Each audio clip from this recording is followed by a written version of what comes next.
Shalom keluarga damai, kita berjumpa kembali di dalam sapaan damai sejahtera. Marilah hari ini kita mengawali hari kita bersama-sama dengan kita boleh membuka hati kita untuk merenungkan firman Tuhan. Mari saat ini kita berdoa, kita mempersiapkan hati kita. Tuhan Allah Bapa kami, terima kasih jikalau hari ini kami boleh kembali merenungkan firman-Mu ya Tuhan, yang boleh menjadi dasar di dalam penuntun kehidupan kami, khususnya ketika kami menggunakan waktu-waktu hidup kami. Biarlah kami pun juga boleh mempergunakannya, mengelolanya seturut dengan kehendak-Mu ya Tuhan. Terima kasih Tuhan, inilah doa kami, di dalam nama Tuhan Yesus kami berdoa, amin. Bacaan kita pada hari ini diambil dari Efesus 5 ayat 15 hingga 17. Karena itu, perhatikanlah dengan saksama bagaimana kamu hidup. Janganlah seperti orang bebal, tetapi seperti orang arif. Dan pergunakanlah waktu yang ada, karena hari-hari ini adalah jahat. Sebab itu, janganlah kamu bodoh, tetapi usahakanlah supaya kamu mengerti kehendak Tuhan. Keluarga damai, sedemikian jauh pembacaan firman kita pada hari ini. Keluarga damai, masalah kekurangan waktu itu menjadi sebuah hal yang umum terjadi di dalam kehidupan. Bahkan itu menjadi sebuah trademark kehidupan saat ini.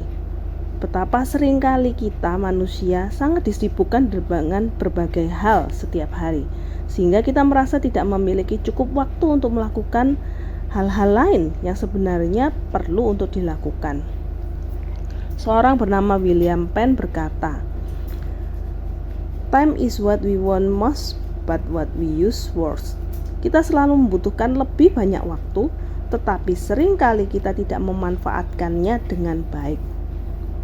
Time management atau pengelolaan waktu merupakan topik yang sering dan terus dibicarakan dan didiskusikan.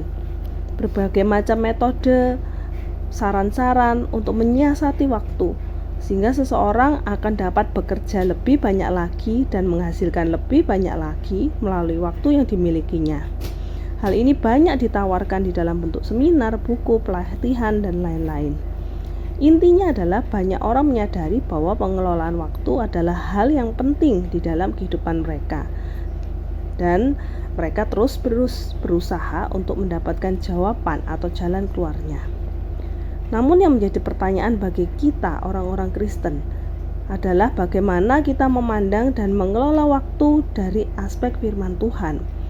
Apa yang Tuhan ingin ajarkan melalui firman-Nya mengenai cara seharusnya kita mengelola waktu kita. Ada dua kisah di dalam Alkitab yang menarik untuk dicermati ketika kita sedang membahas waktu. Yang pertama terdapat di dalam kitab Yosua pasal 10 ayat 12 hingga 14 demikian. Lalu Yosua berbicara kepada Tuhan pada hari Tuhan menyerahkan orang Amori itu kepada orang Israel. Ia berkata di hadapan orang Israel, "Matahari berhentilah di atas Gibeon dan engkau bulan di atas lembah Ayalon." Maka berhentilah matahari dan bulan pun tidak bergerak sampai bangsa itu membalaskan dendamnya kepada musuhnya. Bukankah hal itu telah tertulis dalam kitab orang jujur? Matahari tidak bergerak di tengah langit dan lambat-lambat terbenam kira-kira sehari penuh. Belum pernah ada hari seperti itu baik dahulu maupun kemudian, bahwa Tuhan mendengarkan permohonan seorang manusia secara demikian, sebab yang berperang untuk orang Israel ialah Tuhan. Di sini diceritakan kejadian ketika bangsa Israel sedang dalam proses untuk mengalahkan musuhnya bangsa Amori. Yosua memohon pada Tuhan untuk menghentikan matahari dan bulan, sehingga pasukan Israel memiliki waktu cukup untuk mengalahkan musuhnya. Di sini kita lihat bagaimana Tuhan berkuasa atas waktu dengan menghentikan waktu. Yang kedua terdapat di dalam kitab 2 Raja-Raja 20 ayat 9 sampai 11. Yesaya menjawab, "Inilah yang akan menjadi tanda bagimu dari Tuhan, bahwa Tuhan akan melakukan apa yang telah dijanjikannya. Akan majukah bayang-bayang itu 10 tapak atau akan mundur 10 tapak?" Hizkia berkata, "Itu perkara ringan bagi bayang-bayang itu untuk memanjang 10 tapak.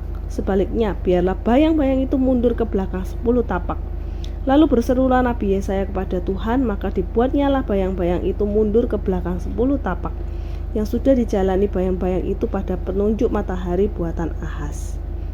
Di sini diceritakan bagaimana Tuhan menunjukkan kuasanya atas alam raya ini dengan memundurkan waktu sebagai tanda untuk meyakinkan Raja Israel pada waktu itu bahwa Tuhan akan melakukan apa yang telah dijanjikannya sesuai dengan apa yang disampaikan melalui Nabi Yesaya. Keluarga damai, kedua kisah ini menggambarkan bagaimana seharusnya perspektif akan waktu dipandang dari sudut Allah, yaitu waktu adalah milik Tuhan. Dia yang menciptakannya dan hanya Dia pula yang bisa mengontrolnya. Manusia tidak dapat mengontrol atau mengelola waktu. Manusia tidak dapat menguasai waktu. Waktu akan datang dan pergi sesukanya dan tidak ada seorang pun yang dapat menahannya atau mengulanginya lagi. Tetapi Tuhan dapat melakukannya dan Dia akan melakukannya sesuai dengan kehendak dan rencananya. Yang dapat dilakukan oleh kita manusia adalah mengelola waktu-waktu tersebut, mengelola diri kita untuk memanfaatkan waktu yang sudah dianugerahkan Tuhan kepada kita. Yang dapat kita kelola adalah tujuan, goal, rencana, dan action di dalam hidup kita yang dapat kita lakukan sesuai dengan kehendak-Nya. Prinsip pertama bagi kita dalam mengelola waktu adalah milik Tuhan yang dapat dianugerahkan kepada kita. Karena itu kita harus memanfaatkannya untuk kemuliaan-Nya. Keluarga damai, jika kita mengasihi Tuhan, tujuan hidup kita adalah untuk mengetahui rencananya bagi kita. Dengan demikian, objek hidup kita adalah cerminan dari tujuan hidup kita untuk menemukan rencana Tuhan dan menikmatinya. Sebagai konsekuensinya, jika kita sudah berkomitmen untuk mencapai sesuatu, maka segenap daya dan upaya kita tidak akan bisa lepas daripadanya. Semua itu tidak ada gunanya kalau kita tidak mau untuk memulai langkah pertama dan melakukannya.